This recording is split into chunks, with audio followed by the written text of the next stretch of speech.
നമസ്കാരം. സേതുബന്ധനം പൂർത്തിയാക്കി വാനരന്മാർ വളരെ സന്തോഷത്തോടുകൂടിയാണ് ലങ്കയിലേക്ക് പ്രവേശിച്ചത്. പക്ഷെ ലങ്കയിലേക്ക് യുദ്ധത്തിനായി പോകണമെങ്കിൽ ശ്രീരാമൻ നയിക്കുന്ന നിരയിലേക്ക് ആകണമല്ലോ പോകേണ്ടത്. വാനരന്മാർ തിരിച്ചു വന്നു. അതിനുശേഷം സുഗ്രീവനും വിഭീഷണനും ഹനുമാനും നീലനും അംഗദനും ഒന്നിച്ചു ചേർന്ന് ശ്രീരാമദേവനെ കണ്ട് സേതുബന്ധനം പൂർത്തിയാക്കിയ സന്തോഷ വിവരം പറയാനായി ഇവർ എത്തിച്ചേർന്നു എന്നുള്ളത് ശ്രീരാമദേവനും ലക്ഷ്മണനും ഒക്കെ മനസ്സിലായി. വളരെ സന്തോഷത്തോടുകൂടി ശ്രീരാമദേവൻ അവരുടെ ആ സന്തോഷത്തിൽ പങ്കുചേർന്നു. അത് കഴിഞ്ഞ് അദ്ദേഹത്തിൻ്റെ നേതൃത്വത്തിൽ അവിടെ നിന്നും ലങ്കയിലേക്ക് യുദ്ധത്തിനുള്ള പുറപ്പാടായി. ശ്രീരാമദേവൻ മുന്നിൽ നിന്ന് നയിക്കുന്ന നിലയിൽ തൊട്ടുപിന്നിലായി ലക്ഷ്മണനും അതിനുശേഷം സുഗ്രീവനും ഹനുമാനും ഒക്കെ ചേർന്ന് വിഭീഷണനും ഒക്കെ ചേർന്നുകൊണ്ട് നടക്കുന്ന നിലയിൽ വാനരന്മാർ ഓരോ വിഭാഗം വാനരന്മാരെയും വിവിധ നായകരുടെ ചുമതലയിലാണ് യുദ്ധത്തിനായി സജ്ജമാക്കിയിട്ടുള്ളത്. അവരവരുടെ നേതൃത്വത്തിൽ ഈ വിധത്തിൽ ആ സേതുവിലൂടെ നടന്ന് ലങ്കയിലേക്ക് കടന്നു ചെന്നു. ലങ്കയിൽ പദമൂന്നിയ ഉടൻ തന്നെ ഈ വിവരം രാവണൻ അറിഞ്ഞു. ലങ്കയിലേക്ക് സേതുബന്ധനം നടത്തി ശ്രീരാമന്റെ നേതൃത്വത്തിൽ ഒരു വലിയൊരു വാനര സംഘം വരുന്ന വിവരം രാവണൻ അറിഞ്ഞു. ശ്രീരാമദേവൻ മുന്നോട്ട് നടന്ന് ലങ്കയുടെ രാജധാനി കാണുവാൻ വിഭീഷണനോട് ആഗ്രഹം പ്രകടിപ്പിച്ചു. അതിലേക്ക് വേണ്ടി സുബേല ചലം എന്ന് പറയുന്ന ഒരു വലിയ പർവ്വതമുണ്ട്. ആ പർവ്വതത്തിൻ്റെ മുകളിലേക്ക് കയറി ശ്രീരാമദേവൻ ഹനുമാന്റെ ചുമലിലും ലക്ഷ്മണൻ അംഗദന്റെ ചുമലിലുമായി കയറി ആ സുബേല ചലം എന്ന പർവ്വതത്തിൻ്റെ മുകളിലേക്ക് എത്തിച്ചേർന്നു. അവിടെ നിന്ന് ലങ്ക രാജധാനിയെ നോക്കിക്കാണുകയാണ്. അതിമനോഹരമായ ഈ രാജധാനി കണ്ടപ്പോൾ ശ്രീരാമദേവൻ തന്നെ പറഞ്ഞു, ഇന്ദ്രപുരിയേക്കാളും അതിമനോഹരമായിരിക്കുന്നല്ലോ എന്ന്. അപ്പോൾ വിഭീഷണൻ പറഞ്ഞു, അതിപ്പോൾ കൂടുതൽ മനോഹരമായി പുതുക്കിപ്പണിതാണ്.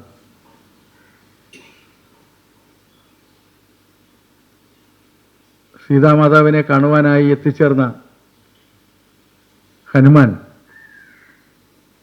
നശിപ്പിച്ച ലങ്ക രാജധാനി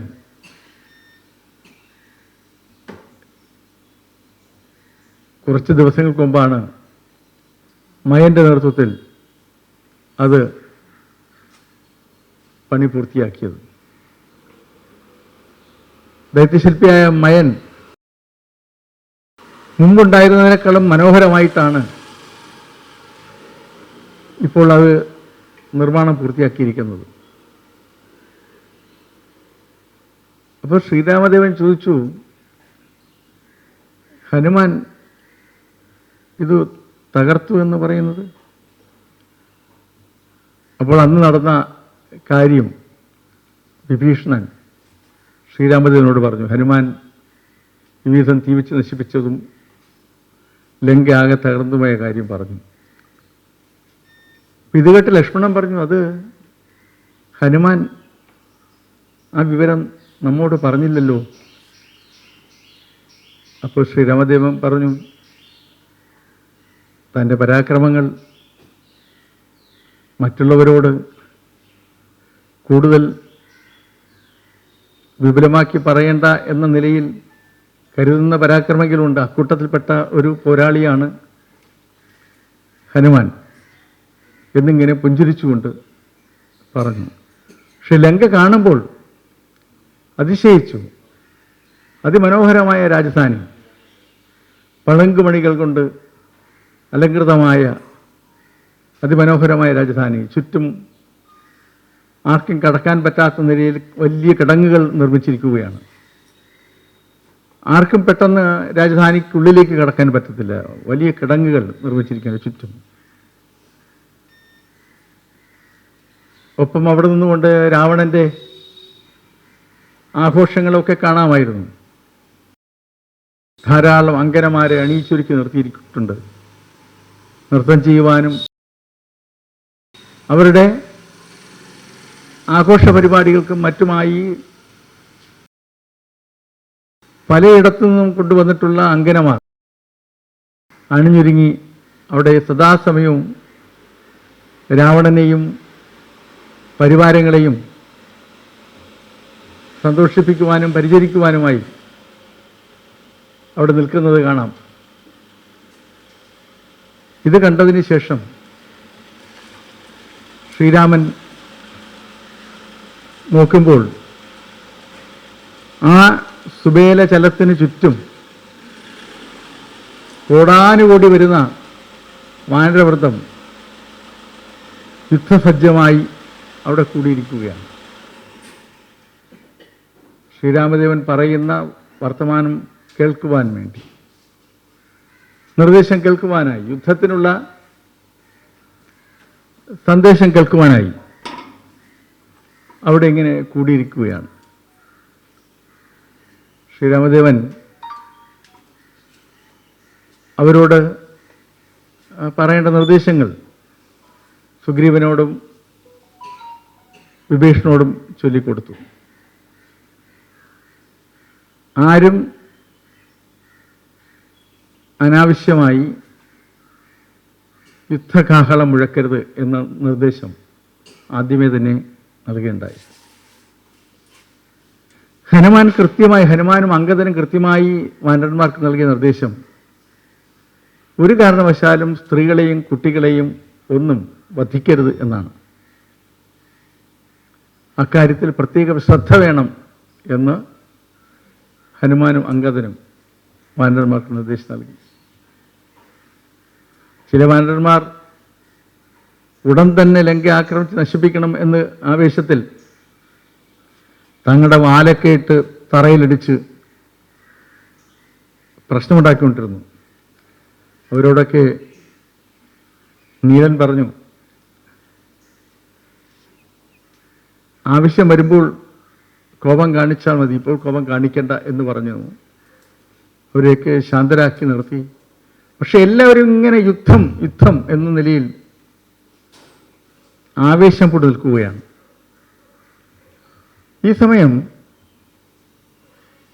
രാവണന്റെ രണ്ട് ചാരന്മാർ, ശുഗനും സാരണനും, ശുഗസാരണന്മാർ, അവർ എന്താണ് ഇവരുടെ തയ്യാറെടുപ്പ് എന്നൊക്കെ അറിയാൻ വേണ്ടി ചാരന്മാർ ഈ വാനരരുടെ ഇടയിലേക്ക് കടന്നു കയറി.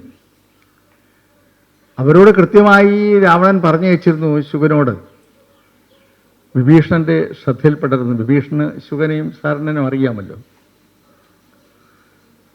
ഇവരിങ്ങനെ വിഭീഷണന്റെ ശ്രദ്ധയിൽപ്പെടാതെ വാനരവേഷം ധരിച്ച് വാനരർക്കിടയിലൂടെ നടന്ന് കാണുകയാണ് വാനരന്മാരെ.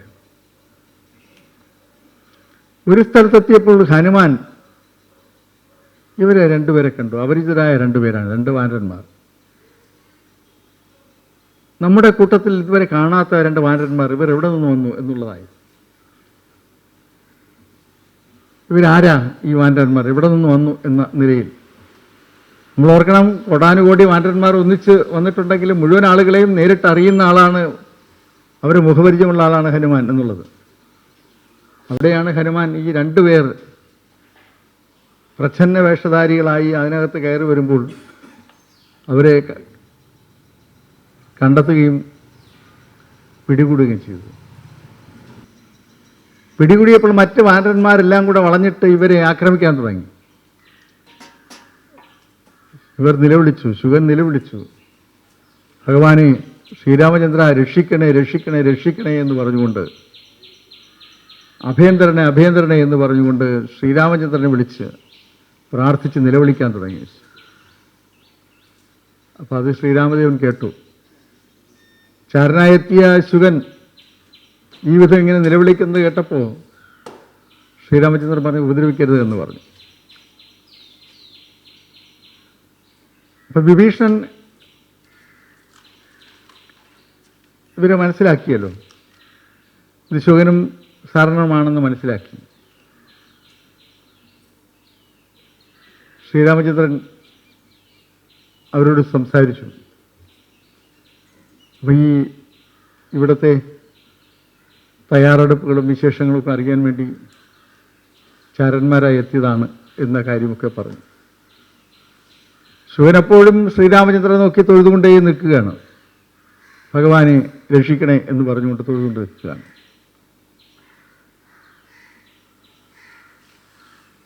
ശ്രീരാമദേവൻ പറഞ്ഞു, അവരെ വെറുതെ വിട്ടേക്കാൻ പറഞ്ഞു. ശുഗൻ തിരിച്ചു വരുമെന്ന് പറഞ്ഞു. താമസിയാതെ ശുഗൻ നമ്മുടെ സംഘത്തിൽ അംഗമായി തീരും, ഇപ്പോൾ പോകട്ടെ എന്ന് പറഞ്ഞു. പുഞ്ചിരിച്ചുകൊണ്ടാണ് പറഞ്ഞത്. ഇപ്പം ശുഗൻ പോയി, ഒപ്പം സാരണനും പോയി. ഈ ശുഗൻ പോയി കഴിഞ്ഞപ്പോൾ എന്താണ് ശുഗൻ വീണ്ടും മടങ്ങി വരുമെന്ന് ശ്രീരാമദേവൻ പറഞ്ഞത് എന്നായി പലരുടെയും സംശയം. പക്ഷേ ചോദിക്കാൻ എല്ലാവർക്കും ഒരു മടി. ഭഗവാനിങ്ങനെ ശരണായി വന്ന ആൾ, ആ വന്ന വാനരൻ വീണ്ടും മടങ്ങി വരും എന്ന് പറഞ്ഞപ്പോൾ അതെന്താണ് കാര്യം എന്നറിയാനായിട്ട് ഇവർക്കൊരു ആഗ്രഹം തോന്നി. അപ്പോൾ അത് ലക്ഷ്മണൻ തന്നെ ചോദിച്ചു, ഇവരുടെ സംശയം ഉള്ളതുകൊണ്ട് ഇങ്ങനെ ചോദിച്ചു. അപ്പോൾ ശ്രീരാമദേവൻ പറഞ്ഞു, ശുഗൻ വളരെ സാത്വികനായ ഒരു വ്യക്തിയാണ്. ശുഗനും കുടുംബവും വളരെ ഭക്ത്യാദരപൂർവം ലോകസേവ ചെയ്തുകൊണ്ട് ജീവിച്ചു പോരുന്ന വ്യക്തികളായിരുന്നു. അപ്പം ശുഗനിങ്ങനെ വളരെ സന്തോഷപൂർവ്വം ജീവിക്കുന്നത് കണ്ട് പലർക്കും അസൂയ തോന്നിയിട്ടുണ്ട്. ഇപ്പോൾ വജ്രവംശൻ എന്ന് പറയുന്ന ഒരു രാക്ഷസന് ശുഗനോട് ഭയങ്കരമായ ഒരു പകയും അസൂയയും അസ്വസ്ഥതയൊക്കെ ഉണ്ടായി. ഇപ്പം ശുഗൻ നന്നാവുന്നതും ശുഗൻ നന്നായി ജീവിക്കുന്നതും ഇയാൾക്കിഷ്ടമല്ല. ശുഗനെ യാതൊരു ഉപദ്രവം ചെയ്തിട്ടില്ല. ശുഗൻ സാത്വികനായി സാധുവായി ജീവിക്കുന്ന, നല്ല കാര്യങ്ങൾ ചെയ്ത് ജീവിക്കുന്ന ഒരു നല്ല കുടുംബസ്ഥനായ ഒരാളാണ് ശുഗനും കുടുംബവും. പക്ഷേ അത് കണ്ടിട്ട് സഹിക്കുന്നില്ല ഈ രാക്ഷസന്. അങ്ങനെ വജ്രവംശൻ ശുഗനൊരു പണി കൊടുക്കാൻ തീരുമാനിച്ചു. എങ്ങനെയും ശുഗനെ ഒന്ന് തകർക്കണം എന്ന് കരുതി ഒരിക്കൽ അഗസ്ത്യമുനി ശുഗൻ്റെ ഭവനത്തിൽ വന്നു. അഗസ്ത്യമുനി ശ്രേഷ്ഠനായ പുരോഹിതനാണ്, നമുക്കെല്ലാവർക്കും അറിയുന്ന കാര്യമാണ്. അഗസ്ത്യമുനി ആ വീട്ടിൽ വന്നപ്പോൾ ശുഗൻ എന്തെന്നില്ലാത്ത സന്തോഷം തോന്നി. അഗസ്ത്യമുനി വന്നതിന് ശേഷം പറഞ്ഞു, നാം ഇവിടെ നിന്ന് ഭക്ഷണം കഴിക്കാൻ ആഗ്രഹിക്കുന്നു. അപ്പോൾ ഇവരിങ്ങനെ വളരെ സന്തോഷത്തോടെ അഗസ്ത്യമുനി വന്നത് മാത്രമല്ല, ഈ വീട്ടിൽ നിന്ന് ഭക്ഷണം കഴിക്കാൻ ആഗ്രഹിക്കുന്നു എന്ന് കൂടെ പറയുക എന്ന് പറയുമ്പോൾ, ശുഗൻ്റെ ഭവനത്തിൽ നിന്ന് ഭക്ഷണം കഴിക്കാൻ അഗസ്ത്യമുനി സന്നദ്ധനായിരിക്കുന്നു എന്ന് പറയുമ്പോൾ വളരെ വളരെ സന്തോഷം തോന്നി. അപ്പോൾ അഗസ്ത്യമുനി പറഞ്ഞു, നാം ഒന്ന് പുഴയിൽ പോയി കുളിച്ച് വൃത്തിയായതിനു ശേഷം വരാം എന്ന് പറഞ്ഞു നേരെ പുഴയിലേക്ക് പോയി. ഇത് വജ്രദംശൻ കണ്ടു, അഗസ്ത്യമുനി വന്നിട്ട് പുഴയിലേക്ക് പോകുന്നത്. ഈ വജ്രദംശൻ പെട്ടെന്ന് അഗസ്ത്യമുനിയുടെ വേഷം ധരിച്ച് നേരെ മടങ്ങി വന്നു. അപ്പോൾ മുനി ഇപ്പോൾ കുളിക്കാൻ പോയതല്ലേ ഉള്ളൂ, അതിവേഗം മടങ്ങി വന്നല്ലോ എന്ന് ഒരു വിചാരിച്ചു. അപ്പോൾ അഗസ്ത്യമുനിയുടെ വേഷം കിട്ടി വന്ന ഈ രാക്ഷസൻ പറഞ്ഞു, നാം ഒരു കാര്യം പറയാൻ വിട്ടുപോയി, നമുക്കിന്ന് ഭക്ഷണം കഴിക്കുമ്പോൾ അജമാംസം കൂടി കഴിക്കണമെന്ന് മോഹമുണ്ട്. പെട്ടെന്ന് ശുഗനൊക്കെ അജമാംസം കഴിക്കാൻ മോഹം എന്ന് പറയും. ഈ സന്യാസി എന്താ ഇങ്ങനെ? അഗസ്ത്യമുനിയെ പോലെ വലിയൊരു മഹർഷി പറയുകയാണ് ഭക്ഷണത്തോടൊപ്പം അജമാംസം കൂടി വേണമെന്ന്. അജമാംസം കൂടി വേണമെന്ന് പറയുമ്പോൾ ഇവർക്കൊരു വല്ലാത്ത, ഈ മഹർഷിയെക്കുറിച്ചൊരു എങ്കിലും മഹർഷിയുടെ ആഗ്രഹമല്ലേ, ഇന്ന് നമുക്ക് കഴിക്കണമെന്ന് ആഗ്രഹം തോന്നിയത്. മഹർഷിയുടെ ആഗ്രഹം നിറവേറ്റാൻ അവർ തീരുമാനിച്ചു.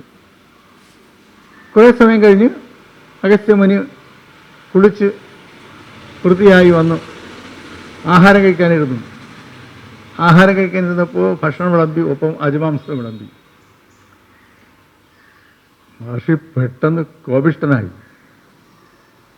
എന്താ, നമ്മ അപമാനിക്കുകയാണോ? രാക്ഷസരുടെ സ്വഭാവം നമ്മോട് കാണിക്കുകയാണ് എന്ന് പറഞ്ഞു. അഗസ്ത്യമുനി ശോഭിച്ച് ശുഗനെ ശപിച്ചു, നീ രാക്ഷസനായി പോകട്ടെ എന്ന് ശപിച്ചു. അപ്പോഴാണ് ശുഗൻ പൊട്ടിക്കരഞ്ഞുകൊണ്ട് പറയുന്നത്, ഇവിടെ അങ്ങാണല്ലോ നേരത്തെ വന്ന് പറഞ്ഞത് ഭക്ഷണത്തോടൊപ്പം അജമാംസം വേണമെന്ന് പറഞ്ഞത്, എന്നിട്ട് ഇപ്പോൾ അങ്ങ് പറയുന്നു ഞാൻ അജമാംസം തന്നത് തെറ്റായിപ്പോയി എന്ന്. നാം എന്ന് പറഞ്ഞു വന്നു. അഗസ്ത്യമുനി നാം എന്ന് പറഞ്ഞു വന്നു. അത് അങ്ങാണ് വന്ന് പറഞ്ഞത്. അഗസ്ത്യമുനി ദിവ്യദൃഷ്ടിയിൽ ധ്യാനിച്ചപ്പോൾ ആ നടന്ന സംഭവം അഗസ്ത്യമുനിയുടെ ദൃഷ്ടിയിൽപ്പെട്ടു. അപ്പോൾ തനിക്ക് തന്നെ തെറ്റുപറ്റി എന്ന് അഗസ്ത്യമുനിക്ക് മനസ്സിലായി. ശാപം കൊടുത്തു പോയാൽ ശാപം തിരിച്ചെടുക്കാൻ പറ്റത്തില്ലല്ലോ, ശാപമോക്ഷം കൊടുക്കാൻ പറ്റും. അങ്ങനെ ശാപമോക്ഷം കൊടുത്തു ശുഗന്. ശുഗൻ പൊട്ടിക്കരഞ്ഞുകൊണ്ട് യാചിച്ചപ്പോൾ ശാപമോക്ഷം കൊടുത്തു. ത്രേതായുഗ കാലത്ത് ഭഗവാൻ ശ്രീഹരിയുടെ ശ്രീരാമാവതാരം ഉണ്ടാകുന്ന സമയം ശ്രീരാമനെ നേരിൽ കാണുവാൻ അവസരമുണ്ടാകും. ആ സമയം ആ വിവരം മറ്റൊരാളോട് പറയുമ്പോൾ ശുഗൻ്റെ ഈ രാക്ഷസഭാവം മാറും, ശാപമോചനം കിട്ടും എന്നിങ്ങനെ പറഞ്ഞു. അപ്പോൾ ശ്രീരാമദേവനെ കണ്ടു ശുഗൻ. ആ ഒരു സന്തോഷം. അപ്പോൾ ശ്രീരാമദേവനെ കണ്ടു കഴിഞ്ഞപ്പോൾ സ്വാഭാവികമായി ഇനി ഈ കാര്യം ശുഗൻ പോയി രാവണനോട് പറയണമല്ലോ. പറയുമ്പോൾ ശാപമോക്ഷം ഉണ്ടാകും എന്നാണ് അഗസ്ത്യമുനി നൽകിയിട്ടുള്ള ശാപം. രാവണനോട് പറയണം എന്നുള്ളതല്ല പറഞ്ഞത്, മറ്റൊരാളോട് പറയുമ്പോൾ ശാപമോചനം ഉണ്ടാകുമെന്ന്. ശുഗനും സാരണനും രാജധാനിയെത്തി, രാവണൻ്റെ മുന്നിലെത്തി. അപ്പോൾ രാവണനാണെങ്കിൽ ചാരന്മാരോട് വലിയ പ്രിയമാണ്.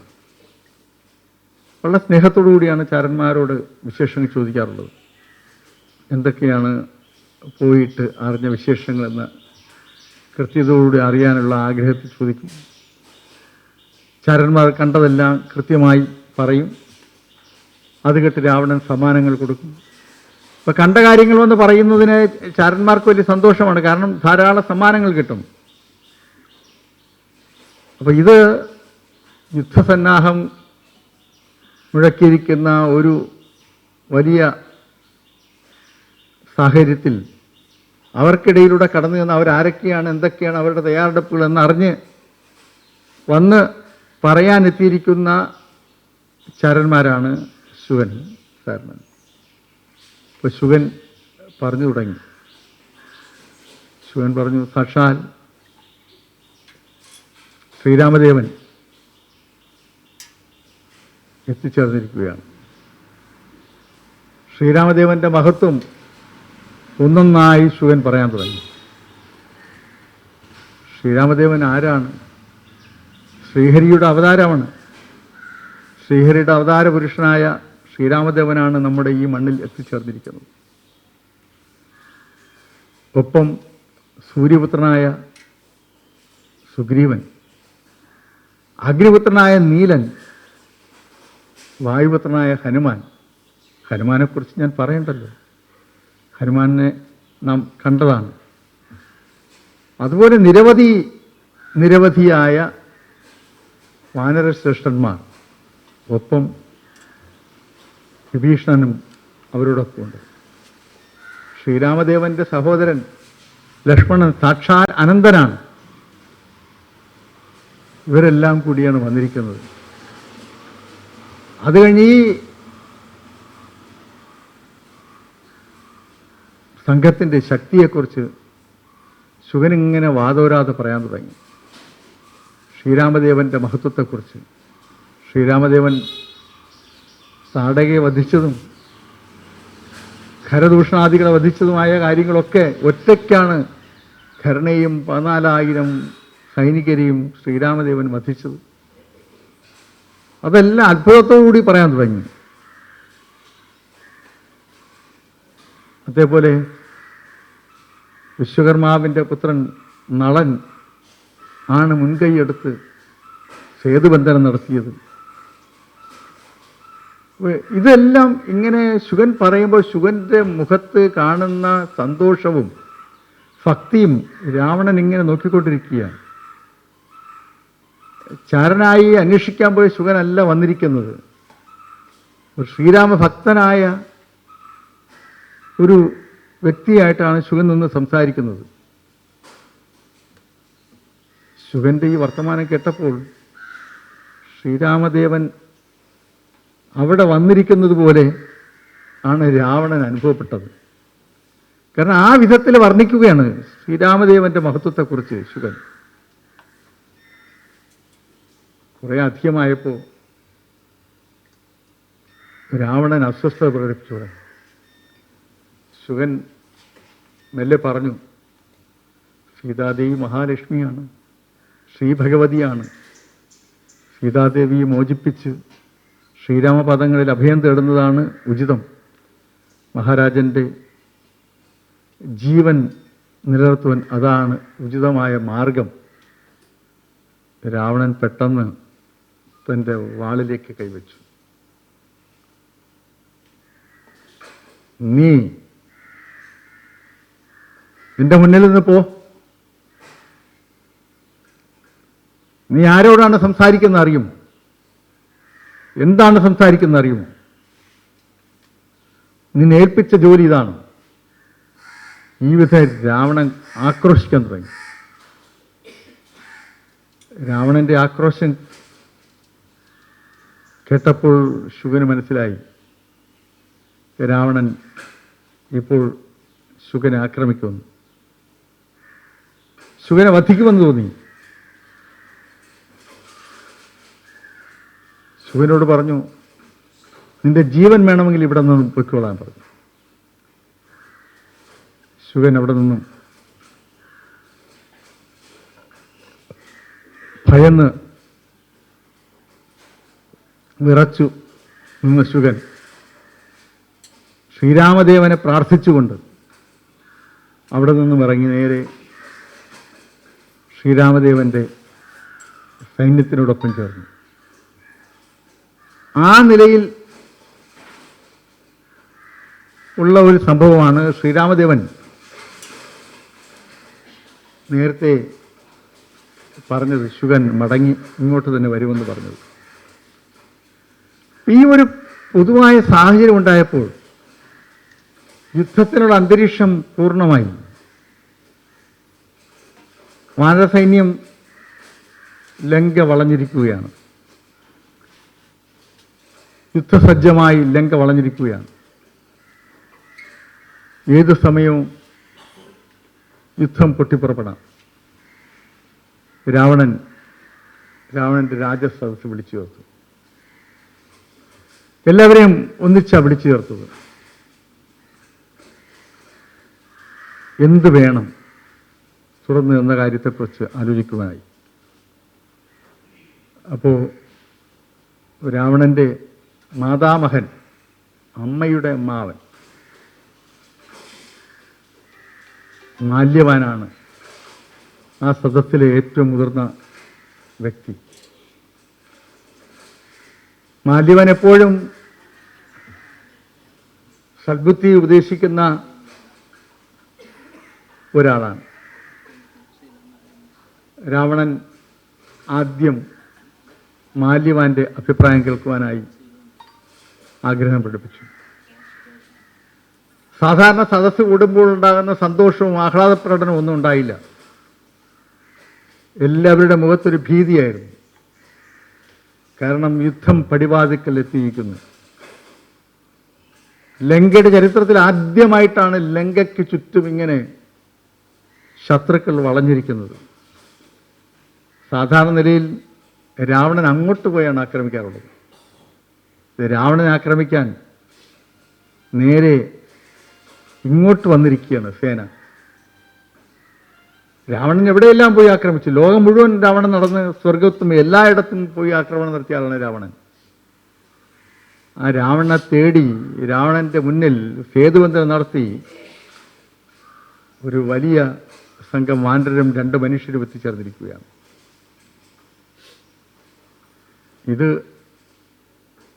വല്ലാത്ത ഉത്കണ്ഠ. കാരണം ഒരു വാനരൻ വന്ന് നേരത്തെ ലങ്കയിൽ നടത്തിയ അതിക്രമം അവിടെ ഇരിക്കുന്ന മുഴുവൻ ആളുകൾക്കും അറിയാം. രാവണന്റെ പുത്രനെയും മന്ത്രിമാരുടെ മക്കളെയും ഒക്കെ വധിച്ച ഒരു വാനരന്, ആ വാനരനെ പോലുള്ള അനേകായിരം വാനരന്മാർ, വളരെ വലിയ ശരീരമുള്ള വളരെ വലിയ കരുത്തരായ അനേകായിരം വാനരന്മാരാണ് അവിടെ വന്നുകൂടിയിരിക്കുന്നത്. എല്ലാവരുടെയും മുഖത്ത് ഭീതിയാണ്. ആ ഭീതിയോടുകൂടിയാണ് ആ സദസ്സ് ആരംഭിച്ചിരിക്കുന്നത്. അപ്പോഴാണ് രാവണൻ മാല്യവാനോട് നമുക്കെന്ത് വേണം എന്ന നിലയിലുള്ള അഭിപ്രായം ചോദിച്ചത്. മാല്യവാൻ പറഞ്ഞു, നാം ഇതിനു മുമ്പ് പല പ്രാവശ്യം നിന്നോട് പറഞ്ഞിട്ടുള്ളതാണ്. ഇത് കേവലം 2 മനുഷ്യരല്ല ഇവിടെ വന്നത് എന്ന്. വാനരന്മാരായി ഇവിടെ വന്നതും കേവലം വാനരന്മാരല്ല എന്ന് പല പ്രാവശ്യം സൂചിപ്പിച്ചിട്ടുള്ളതാണ്. അന്ന് ലങ്കയിലെത്തിയ ഹനുമാൻ ഒരു സാധാരണ വാനരനല്ല എന്ന് അനുഭവം കൊണ്ട് നാം പഠിച്ചതാണ്.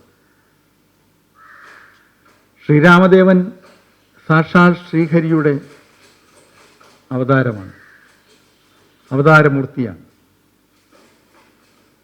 സീതാദേവി മഹാലക്ഷ്മിയാണ്, ശ്രീഭഗവതിയാണ്. പല പ്രാവശ്യം നാം നിന്നോട് പറഞ്ഞതാണ്. അത് നിനക്ക് കേൾക്കാൻ മനസ്സുണ്ടായില്ല.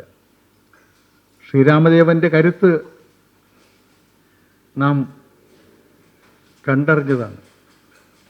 എത്രയെത്ര സംഭവങ്ങളാണ് ശ്രീരാമദേവനുമായി ബന്ധപ്പെട്ട് ഈ അടുത്ത കാലത്ത് ഇതിനുണ്ടായത്. എത്രയെത്ര രാക്ഷസരെയാണ് വധിച്ചത്. നിന്റെ സഹോദരൻ ഖരനെയും മറ്റുള്ള 10,000-14,000 സൈനികരെയും ഒറ്റയ്ക്ക് ശ്രീരാമൻ വധിച്ചില്ലേ? അതുപോലെ താടകയെ വധിച്ചില്ലേ? എത്രയെത്ര രാക്ഷസരെയാണ് ശ്രീരാമൻ നശിപ്പിച്ചത് ഒറ്റയ്ക്ക്. ആ ശ്രീരാമദേവനെ കേവലം ഒരു മനുഷ്യനെ കണ്ടുകൊണ്ട് എതിർക്കാനാണോ നിന്റെ ഭാവം? എങ്കിൽ ദുഃഖിക്കാൻ മാത്രമേ നിവൃത്തിയുള്ളൂ. നാം വീണ്ടും നിന്നോട് പറയുന്നു, സീതാദേവിയെ മോചിപ്പിച്ച് ശ്രീരാമപാദങ്ങളിൽ അഭയം പ്രാപിക്കുക. ജീവൻ വേണമെങ്കിൽ, ഈ കുലം നിലനിൽക്കണമെങ്കിൽ ഇപ്പോഴുള്ള ഈ അവസരം ഉപയോഗപ്പെടുത്തിക്കൊണ്ട് ശ്രീരാമദേവനോട് സന്ധി ചെയ്യുക. ശ്രീരാമദേവന്റെ മുന്നിൽ സീതാദേവിയെ കൊണ്ട് ഏൽപ്പിക്കുക. ഇതാണ് ഉചിതമായ മാർഗം. മാല്യവാൻ ഇത് പറയുമ്പോൾ തൻ്റെ സഹോദരൻ വിഭീഷണൻ ഇത് പറഞ്ഞു ഇവിടെ നിന്ന് പുറത്തുപോയി. കുറേ സമയം മുമ്പ് ചാരനായ ശുഗൻ ഇവിടെ വന്ന് പറഞ്ഞു, ഇതേ കാര്യം പറഞ്ഞു പുറത്തുപോയി. മാതാമഹനായ മാല്യവാനെ പുറത്താക്കാൻ നിവൃത്തിയില്ലല്ലോ. അതുകൊണ്ട് രാവണൻ ക്രോധവും തൻ്റെ എല്ലാ അമർഷവും കടിച്ചിറക്കി രാജസദസ്സ് അവസാനിപ്പിച്ച് ഉള്ളിലേക്ക് നടന്നുപോയി.